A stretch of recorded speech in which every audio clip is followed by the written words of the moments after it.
నా పెళ్ళయి 44 సంవత్సరాలు అవుతుంది. అప్పటి నుండి ఒక 6-7 సంవత్సరాల తర్వాత నాళ్ళ పెళ్ళి అయింది. నాదే ఫస్ట్ అయింది. అప్పటి నుండి నేను అన్నయ్యని చూస్తున్నా. మరి తన చాలా మంచి వ్యక్తి. తన ఎవ్వరిని కూడా మరి మనసు బాధ పెట్టాడు.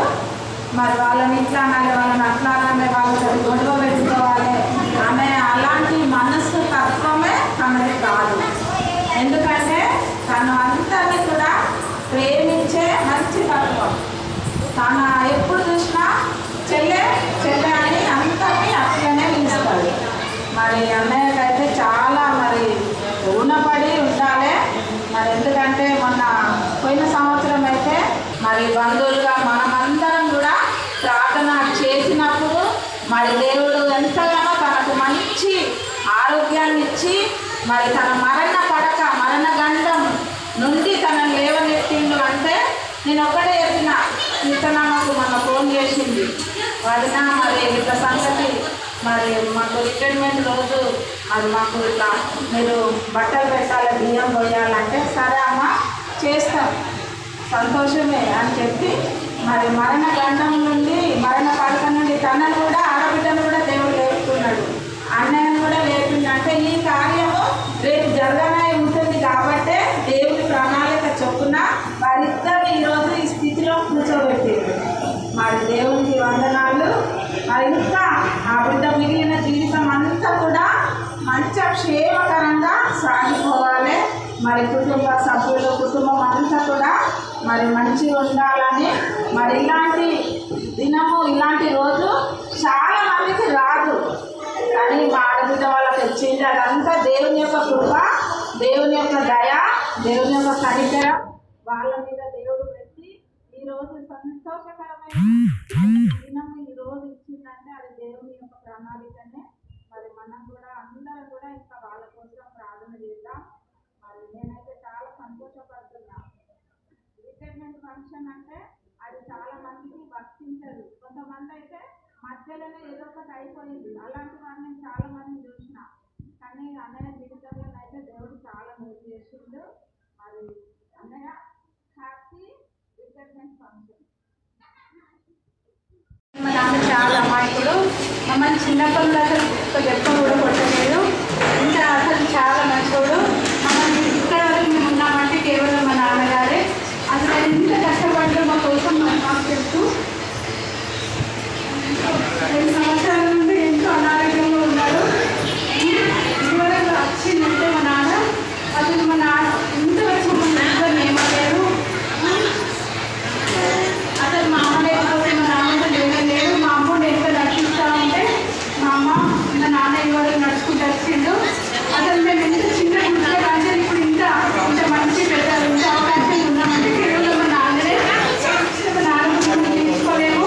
ఇంకా మా నాన్న నిండు 100 ఏళ్ళు మంచిగా ఉండాలంటే దేవుడు ఎప్పుడు ప్రార్థిస్తూనే ఉంటాను.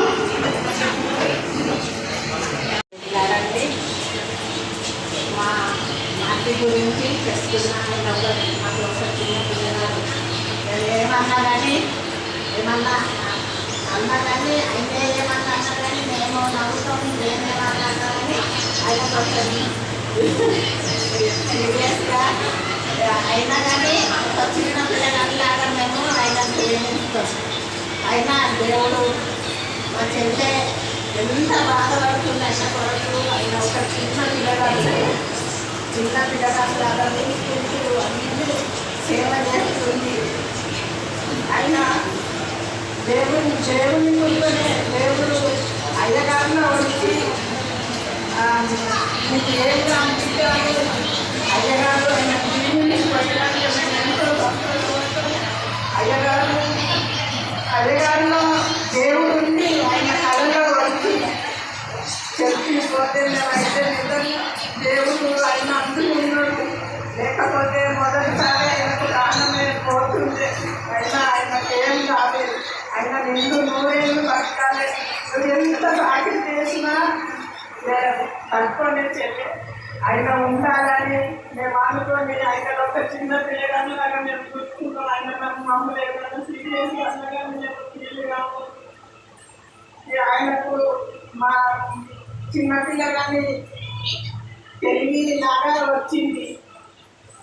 అయితే ఒక చిన్న పిల్లగానే మేము అనుకుంటాము. ఆయన పలకరించుడు కూడా ఒకసారి మేము కావాలని కొంచెము మాట్లాడినా కానీ ఏమన్నా అని ఇట్లా తెలిస్తే మేము నవ్వుకుంటాం.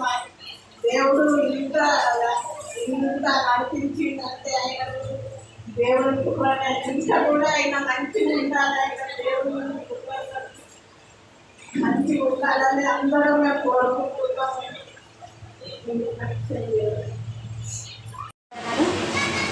మా మామయ్య మా అత్తమ్మ నేను వచ్చినప్పటి నుంచి అయితే చాలా కష్టపడ్డారు.